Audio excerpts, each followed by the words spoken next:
Do you like my videos? No. Do you want to learn a technique that's frowned upon by professionals? Not really. Do you want to know what it's like to have carpal tunnel and posture so bad you look like a shrimp when you draw? Why would I want that? Great, because that's exactly what we're going to be doing today. Hello everyone, it is your favorite man-made disaster Keki here, and today I am finally making an actual tutorial on how I make my videos. I know I've already done this once before with my Gaomon tablet review, but a lot of people rightfully pointed out that I never actually showed how I edited the video, and that was what they really wanted. So, because I'm a big dum-dum, I've finally decided to show you how I work. Let's get into it then. The first step in any project, as I've said in my previous tutorial, and that's tutorial with big floating air quotes over it, is to have an idea. Today's audio is just going to be a short one, specifically this clip from Bill and Ted that you may have heard before. Bill, I just have one question for you. What is it, Ted? What color is an orange? Ted, you bonehead. Its color is the same as its name, just like a lemon. Now that we have our audio, it's time for step 2, boarding. Now, for me personally, this step is kind of wrapped in the same package as step 1. I'll usually have an idea for video as soon as I hear specific audio, but it's not like that all the time. Sometimes I'll have to sit and listen to a song for several days on repeat just to think of a way to translate the ideas I have in my head into my drawing software. Speaking of drawing software, another thing to think about before starting on making a video is what software you're going to be spending most of your time drawing or animating in. For me personally, I tend to use a variety of different softwares for my videos, but my main app is Autodesk Sketchbook. Now, before you get all Keki, isn't that a drawing software and it's not an animation software? Yes it is. Thank you for noticing. I also use this program in tandem with Adobe Premiere Pro, but to make my style of videos, any editor and drawing software combination will work just fine. I mean, some of my very early art videos were made in iMovie using free trials of screen recording software with the watermark still on there because I had no idea that Streamlabs existed. Anyway, now that we have an idea, our song or audio clip, and our video making programs picked out, what's next? Next is arguably the hardest part. Actually translating what's in your mind to your program. Before I start drawing though, I always make sure my canvas is in the right size. For videos, I'll set up my canvas to be the size of an HD video, which is 1920 by 1080 pixels. That way, all the drawings will be clean and visible for uploading.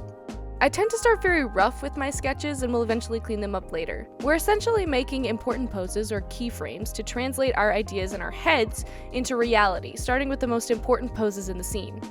This can be 1 or 2 poses per line or more depending on an audio length and how much movement you want the character to have. Each layer is a different frame that will get exported out of the drawing software into a separate folder with the video's title in it. Since I'm not fully animating this audio, unlike this short Filza video I made a while ago, I don't have to make as many keyframes for this audio.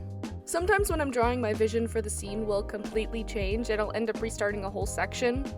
It's honestly a really big pain to have to redraw a bunch of frames, but I do this to myself, so I only have past me to blame, so it's whatever. Now, I don't actually export my rough frames to check if the video fits my image or not. That would take up way too much time, and I don't have that much space on my computer. So, in order to check my work, I go through each layer, which remember is a different frame, and play the song or audio to check if I like it. I also need to plan ahead to know which frames overlap each other and if the character needs to be separate from the background, like in these shots here. To quickly sum that up, if my line work is solid and closed like in the Animated Moments series, then I can export the character with the background and edit it out later in Photoshop when needed. If the line work is streaky and has gaps like my Disaster Twins and Horse and the Infant animatic, then I need to think about who's going to be in the foreground and color in the character accordingly. Now that we have all the rough frames and everything seems to be good, let's move on to refining the line work. Clean line work always finishes a project's look for me, whether it be closed or open line work like I mentioned prior, so this step is a must-have for me. If you want to keep your sketches the way they are, then feel free to skip this step.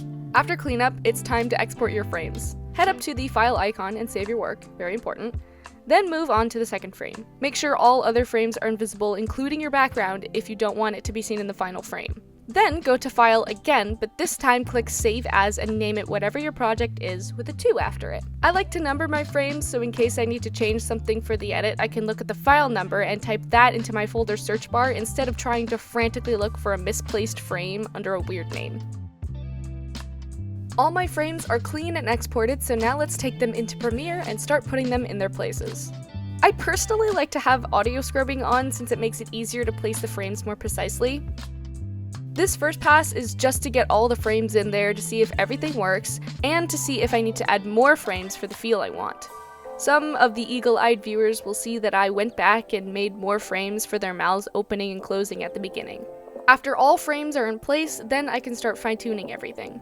This is where Premiere's keyframing feature comes in. I've mentioned keyframes before, and this isn't too different, but I'm not really sure how to explain it well myself. But I guess it's kind of like you move your character where you want them to start and where you want them to end, and the program will automatically move your frame from point A to point B. This is exactly how I make all the movement in my videos so smooth, from characters bouncing when changing poses to even rotating. It is all keyframing. Presets are really helpful in making a video's production go faster, like this earthquake preset I got for free that I use when characters laugh. Another time saver that I highly recommend is knowing your software shortcuts or keybinds. Ctrl-Z, C, Z, X, B, Shift, they're all vital to making my workflow smoother and, more importantly, faster. Some final effects can be added to finish up your video, like PNGs or sound bites that you think will elevate the video, and then you're done. After the video is completed, make sure to render your entire timeline and make everything nice and crisp. I cannot stress this enough, please render your stuff. To do that, in Premiere, head up to your Sequences tab and select the Render In to Out option. The rendering time will vary based on how heavy your edit was, and can be a real pain, but it's all worth it. Sometimes rendering is essential in order to view the video, since too many effects on the timeline can cause major system lag and sometimes crash your program, so please remember to save! Oh my gosh! And with that said, let's have a look at the final result. Bill, I just have one question for you. What is it, Ted? What color is an orange? Ted, you bonehead. Its color is the same as its name, just like a lemon. Thank you guys so much for watching, and I hope this was helpful. I know that a lot of people were curious about my process, and even though it's not the most industry professional way to do it, the process works for me, and I'm okay with that, at least for now. So go out and start creating, and I hope you all have a wonderful day. Bye! Actually, guys, wait, please, before you leave, I have something really important to tell you guys. Guys, I am so excited and actually really nervous to announce that my online shop for all things that I create is finally here! Welcome to Keki's Corner, the finest selection of memeable art products this side of the internet. We've got Buff Kirby and LPS Popular stickers. We've got Owl House acrylic charms, and we've even got, the most exciting thing, a Lego Monkey Kid May enamel pin. Both the enamel pins and the acrylic charms are in very limited quantities, so if you want to snag some cool products that I have literally been working on for like months, please consider checking out the shop link. It will be in the description. Okay, I'm sorry. Thanks for watching for real this time. Okay, bye.